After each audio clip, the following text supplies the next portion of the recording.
இருப்பீங்கன்ட்டு நம்புகிறேன். இன்றைக்கி நம்ம சேனலில் டீ போடுற கேப்பில் வெறும் 10 நிமிஷத்தில் 1 கப் வெள்ளை ரவையை வச்சு மினி போண்டா எப்படி பண்ணணுங்கிறத காட்ட போகிறேன்.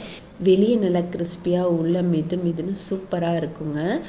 எப்படி பண்ணலான்ட்டு பார்க்கலாமா? இப்போ அடுப்பில் கடாய் வச்சுக்கிறேன். கடாய் நல்லா ஹீட் ஆனதுமே 2 டம்ளர் அளவுக்கு தண்ணி ஆட் பண்ணிக்கிறேன். இது கூடவே துருவி வச்சிருக்கிற இஞ்சி,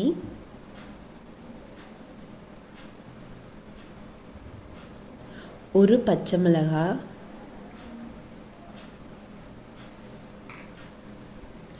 கொஞ்சமாக கொத்தமல்லி நல்லா நறுக்கி சேர்த்துக்கங்க. கொஞ்சமாக மிளகு,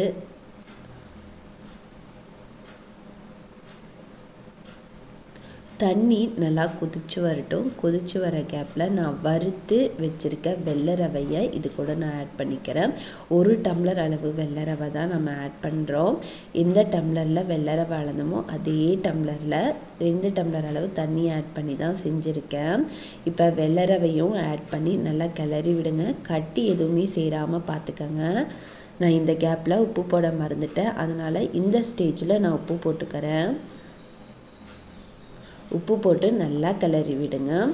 வெள்ளை ரவை நல்லா கெட்டியான பதத்துக்கு வரும்போது நம்ம அடுப்பை ஆஃப் பண்ணிட்டா போதும். பாருங்கள், இந்த பக்குவத்துக்கு இருந்தாலே போதும். நம்ம அடுப்பை ஆஃப் பண்ணிக்கலாம். ரவை லைட்டாக ஆறுனதுமே நாம் உருண்டை பிடிச்சி எண்ணெயில் பொரிச்சுக்கலாம். அதுக்காக ஒரு தட்டத்தில் ட்ரான்ஸ்ஃபர் பண்ணி பிசைஞ்சுக்கிறேன்.